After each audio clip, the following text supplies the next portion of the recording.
अस्सलाम वालेकुम, welcome back. I am Sam Sajid और हम डिस्कस करने जा रहे हैं CS 101 इसका 2021 का पेपर, उसका पास्ट पेपर के लॉन्ग क्वेश्चन हम यहाँ पे डिस्कस करने जा रहे हैं। आइए स्टार्ट करते हैं। पहला क्वेश्चन है कि फॉर्मूला क्या होता है। Explain if formula with the example और विद एन एग्जांपल। ठीक है, अगर आपने अभी तक मेरा यूट्यूब चैनल सब्सक्राइब नहीं किया तो अभी youtube.com ओपन कीजिए और हुसैन साजिद सर्च कीजिए, मेरा ये चैनल सब्सक्राइब कीजिए। यहाँ पे आपके लिए सीखने के लिए काफ़ी कुछ है। स्टार्ट करते हैं कि एक्सेल फार्मूला क्या होता है। एक्सेल फार्मूला कहते हैं कि माइक्रोसॉफ्ट एक्सेल के अंदर एक फार्मूला जो है वो एक एक्सप्रेशन है that operate on values in a range of cells, जो सेल्स की रेंज की वैल्यूज के ऊपर ऑपरेट करता है। These formulas return a result, और वो एक रिजल्ट देते हैं। Even when it is an error, अगर एरर भी हो तो फिर भी वो फार्मूला आपको एक रिजल्ट देता है। तो एक्सेल फार्मूला आपको एनेबल करता है कि आप कैलकुलेशन परफॉर्म कर सकें, एडिशन, सब्ट्रैक्शन, मल्टीप्लिकेशन या डिवीजन, और इस तरह की और बहुत सारी फार्मूलाज हैं। ठीक है, सो इफ का फार्मूला यहाँ पे हम बात करते हैं तो इफ के बाद आपने एक लॉजिकल टेस्ट लिखना होता है जिसका रिजल्ट या ट्रू आता है या फॉल्स आता है।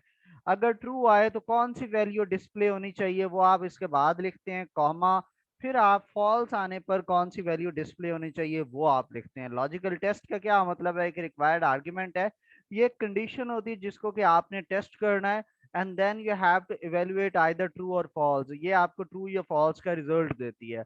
वैल्यू इफ ट्रू, सेकंड वाली, ये आर्ग्यूमेंट ऑप्शनल है। That will be return if logical test value is true. ठीक है, सो इसी तरह से ये फॉल्स आता है। अब यहाँ पर जो है आपके पास जो फॉर्मूला है उसके अंदर आप जो पहले वाला है टेस्ट है वो आप इन लॉजिकल ऑपरेटर्स की मदद से, या आप वहां पे इक्वल लगाते हैं, दो नंबर्स को चेक करते हैं क्या वो इक्वल है। दो नंबर में चेक करते हैं क्या पहला नंबर जो लेफ्ट वाला है वो राइट वाले से ग्रेटर है, या लेफ्ट वाला राइट वाले से ग्रेटर है या इक्वल है, ये आप इसमें टेस्ट करते हैं। फिर आप इसमें देखते हैं कि लेस देन है, लेस देन और इक्वल है, ये नॉट इक्वल है। तो ये 6 लॉजिकल ऑपरेटर्स हैं जो आप यहाँ पे यूज करते हैं। अब हमारे पास ये एक टेबल, मैंने ये वैसे नॉर्मल एक्सेल का टेबल इधर बना लिया है, आपने इसी तरह के एक एक्सेल का टेबल बनाना होता है। ठीक है, एक्सेल का टेबल बनाने के बाद आप, मेरे पास ये कि आपने इसी तरह से एक ड्रॉ कर लेना है, और ये ऊपर ये रोज हैं, और ये आपके पास ये रोज हैं 1 2 3 4 5, और ये ऊपर कॉलम्स हैं। ठीक है, सो यहाँ पे नेम, मार्क्स, और मैंने यहाँ पे रिजल्ट देना है। तो इस जगह पर इस वाले पोर्शन में मैं इफ का फॉर्मूला लिखूंगा। इफ का फॉर्मूला के लिए लिखूंगा क्या, इस अब ऑपरेशन के अंदर आपने B2 से B8 तक जो है वो हमारे पास मार्क्स गिवन है। ये देखें, ये बी का कॉलम है और ये B2 B3 से B8 तक। ठीक है, और मैंने इसका रिजल्ट की बेस, मार्क्स की बेस पर पास या फेल बताना है। अगर मार्क्स 50 या 50 से ज्यादा है तो मैं चाहता हूँ इन सेल्स में ऑटोमेटिकली पास आ जाए, अदरवाइज इनके अंदर फेल आ जाए। ठीक है, तो इसी तरह से आपने यहाँ पे फॉर्मूला लिखना है, if B2 is greater than 50 comma pass comma fail. तो अगर तो उस सेल के B2 के अंदर, और ये C2 के अंदर आपने जाके लिखना है, अगर B2 के वो क्लियर हुए तो फिर वो जो है क्या कहते हैं, B2 का अगर रिजल्ट क्लियर हुआ मींस के वो B2 का मार्क्स जो है वो 50 या 50 से ग्रेटर हैं तो रिजल्ट ट्रू आएगा। ट्रू के बाद वो आपको पास प्रिंट करेगा। अगर उसके मार्क्स 50 से कम है, रिजल्ट फॉल्स आएगा। तो फिर ये तीसरे नंबर वाली चीज चलती है। ठीक है, सो इसके बाद हम क्या करेंगे, ये हमारे पास पूरा हो गया। इसको मैं प्रैक्टिकली आपको करके दिखा देता हूँ। एक्सेल आप ओपन करें। ठीक है, और ये हमारे पास माइक्रोसॉफ्ट एक्सेल ओपन हो रहा है। इसको आप ओपन करेंगे तो ये हमारे पास है, इसको थोड़ा सा जूम कर लेते हैं। ठीक है, यहाँ पे मैंने लिख लिया है जी, नेम्स हैं और ये आपके मार्क्स हैं। ये मैं लिख रहा हूँ जी, एक है अली, अहमद, बिलाल, हबीबा। ठीक है, कुछ भी आप नाम लिख लें, और इनके आगे आप मार्क्स लिख लें। इसके 55, 56, 43, 32 और 65। अब मैं यहाँ पे आऊंगा, लिखूंगा इक्वल इफ ब्रैकेट, ये मैं लिखूंगा ये वाला, greater than equal to 50 comma, double quotation के अंदर मैं लिखूंगा पास, कॉमा, डबल कोटेशन के अंदर मैं लिखूंगा फेल, ब्रैकेट, कॉमा भी बंद, ब्रैकेट भी बंद।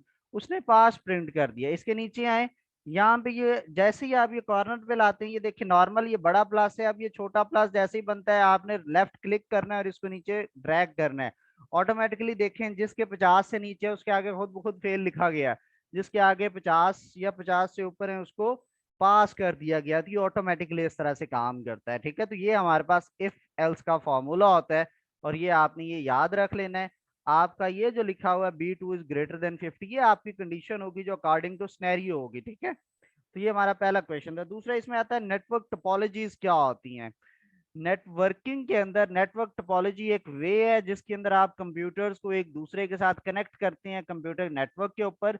देर are many ways in which computers can be connected together in a computer network. Computer network को के अंदर कंप्यूटर्स को आपस में जोड़ने के बहुत से रास्ते होते हैं, आप जिस तरीके से मर्जी काम कर लें। The way in which computers और other devices are connected in a network is called network topology. यानी जिस अंदाज में आप नेटवर्क्स को कनेक्ट करते हैं उसको हम नेटवर्क टोपोलॉजी कहते हैं। शॉर्टली हम इसको क्या कहते हैं कि शॉर्टली टर्म जो है network topology refer to the physical layout, ठीक है, और शेप ऑफ द नेटवर्क। ठीक है, सो फिजिकल लेआउट या नेटवर्क की शेप किस तरह से होगी, जिस तरह से आप उसकी तारें जोड़ेंगे तो वो नेटवर्क टोपोलॉजी कहलाएगी। नॉर्मली ये 5 तरह की हम टोपोलॉजीज को डिस्कस करते हैं। Bus topology, star topology, ring, mesh, tree. ठीक है, बस टोपोलॉजी के अंदर क्या होता है, तमाम नोड्स जो हैं वो एक कॉमन मीडियम के साथ कनेक्टेड होते हैं और जो सेंट्रल केबल है वो एक कॉमन मीडियम है, वो एक कम्युनिकेशन मीडियम के तौर पर काम करता है। ठीक है, और इस केबल को हम बस का नाम देते हैं। ये जो केबल है ये आपकी इस टोपोलॉजी की बैकबोन होती है और जितने भी नोड्स होते हैं वो इस बस के साथ कनेक्टेड होते हैं एक कनेक्टर के थ्रू। और इसके केबल के दोनों एंड पर एक टर्मिनेटर्स होते हैं जो कि सिग्नल जब एंड पे जाता है तो वो सिग्नल को वापस भेज देते हैं। टर्मिनेटर क्या है, वो स्पेशल स्मॉल डिवाइस है जो कि डिजिटल सिग्नल्स को ऑब्जॉर्व करता है और इसको आप टर्मिनेटिंग रेजिस्टेंस भी कहते हैं। बस टोपोलॉजी जो है ये स्मॉल नेटवर्क्स के लिए बहुत ज्यादा सूटेबल है। इस तरह से आप ये कह सकते हैं कि ये सेंटर में केबल है, कॉर्नर पे ये टर्मिनेटर्स हैं, ये सारे इसके साथ कनेक्टेड हैं। ये इसकी वर्किंग कैसी होती है। स्टार टोपोलॉजी के नेक्स्ट स्टार आ जाता है। इसमें होता क्या है कि इस कंप्यूटर ने अगर प्रिंट भेजना है ना, यहाँ से जाता है सिग्नल, बस के पास सिग्नल आता है, इस कंप्यूटर के पास जाएगा, ये देखेगा क्या आईपी एड्रेस मैच होता है, मैच हो गया तो ये उसको एक्सेप्ट कर लेगा मैसेज, नहीं तो ये वापस भेज देगा। मैसेज आगे जाएगा हर कंप्यूटर के पास, जिस कंप्यूटर ने मैसेज एक्सेप्ट कर लिया, जिसका आईपी एड्रेस मैच हो गया, वो मैसेज को एक्सेप्ट करके अपने पास रख लेगा, बाकी उसको वापस भेज देते हैं। नेक्स्ट आता है स्टार टोपोलॉजी। स्टार टोपोलॉजी के अंदर क्या होते हैं, तमाम नोड्स एक सेंट्रल डिवाइस के साथ कनेक्टेड होते हैं। यानी ये क्या होते हैं, ये एक लंबी वायर के साथ कनेक्टेड होते हैं। ये जो होते हैं वो एक ही जगह पर पड़ी होती है और हर तरफ से तारें आप खींच के उस तक ला रहे होते हैं इक्वली। ठीक है, सो इस ये सेंट्रल डिवाइस को स्विच या हब का नाम दिया जाता है। नॉर्मली क्या होता है कि जो नोड्स हैं वो इस हब के साथ अनशील्डेड ट्विस्टेड पेयर केबल के साथ, यूटीपी केबल के साथ आप कनेक्ट करते हैं।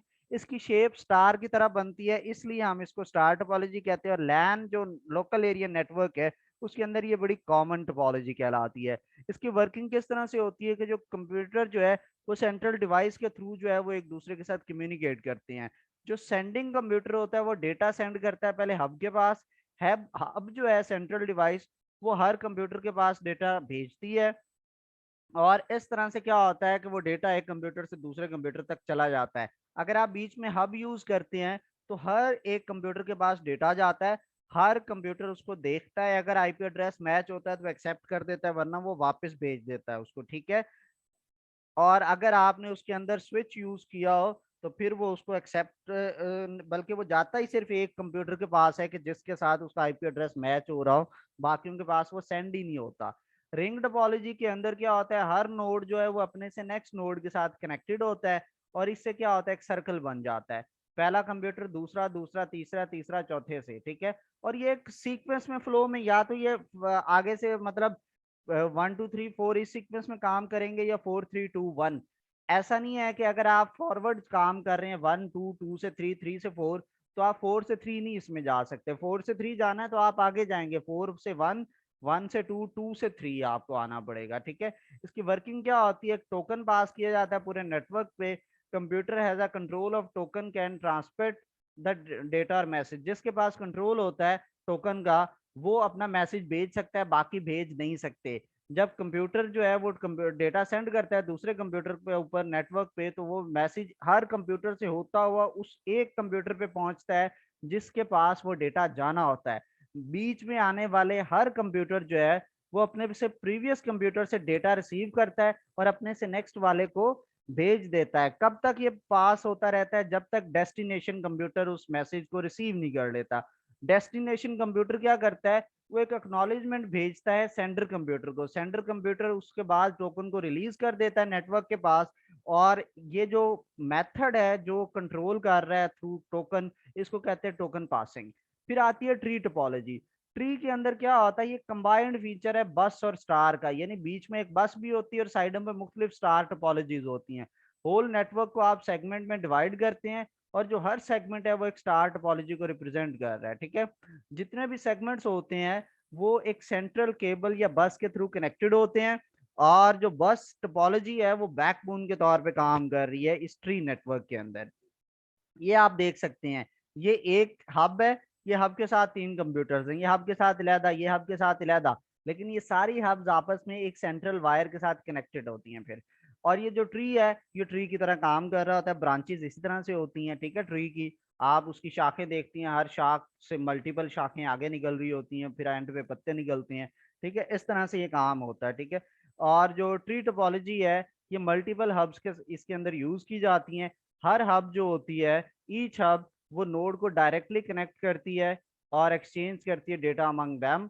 और इसके अलावा दूसरी डिवाइसेस के साथ भी हब के थ्रू आप डेटा कनेक्ट कर सकते हैं। और केबल टीवी नेटवर्क इसकी सबसे बड़ी एग्जांपल है। इसके अंदर क्या होता है कि जो मेन केबल है उसको छोटी छोटी ब्रांचेस के साथ डिवाइड कर दिया जाता है, और हर ब्रांच जो है वो फर्दर सब छोटी छोटी ब्रांचेस में डिवाइड होती चली जाती है, ठीक है।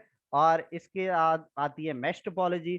मैश टोपोलॉजी जो है इसमें हर नोड जो है वो बाकी सारे, यानी एक 10 कंप्यूटर्स आपने जोड़ने हैं तो हर कंप्यूटर से बाकी 9 के 9 कंप्यूटर तक वायर्स जाती हैं उसमें। यानी हर कंप्यूटर 9 वायर्स एक्सेप्ट भी कर रहा है, 9 वायर्स वो निकाल भी रहा है, ठीक है। यानी वो एक रिसीविंग के लिए और एक सेंडिंग के लिए वो वायर भेजता है, ठीक है। So this type of network involve concept of routes, यानी इतने ज्यादा रास्ते बन जाते हैं डेटा आने जाने के। मैश टोपोलॉजी वो बहुत कम यूज होती है क्योंकि इसमें जो है उसके अलावा ये इंटरनेट को यूज करती है, इंटरनेट के लेवल पर भी हम इसको यूज करते हैं इतने बड़े नेटवर्क में। मैश टोपोलॉजी में अंदर आप जो है वो डेस्टिनेशन मल्टीपल पाथ्स के थ्रू डेस्टिनेशन तक आप डेटा भेज सकते हैं।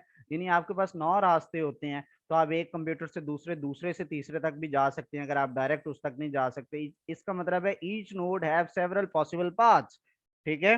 वो मल्टीपल जो है पाथ के थ्रू आगे जा सकती है। बस स्टार रिंग के अंदर आपके पास सिंगल पाथ होता है, ठीक है। ये आप देख सकते हैं, ये कंप्यूटर हर एक के साथ कनेक्टेड है। तो ये हमारा था इस साल के लॉन्ग क्वेश्चंस। आई होप आपको समझ आया होगा। कोई भी क्वेश्चन हो तो आप मेरा चैनल सब्सक्राइब कीजिए, फेसबुक पेज भी सेम यूजर नेम के साथ, और मेरा इंस्टाग्राम अकाउंट भी सेम यूजर नेम के साथ है इंस्टाग्राम। या ये साथ साथ पीछे आपका व्हाट्सएप नंबर चल रहा था साइड पे, इसके ऊपर आप मेरे से कोई भी क्वेरी कर सकते हैं। अपना ढेर सारा ख्याल रखिएगा। अल्लाह हाफिज।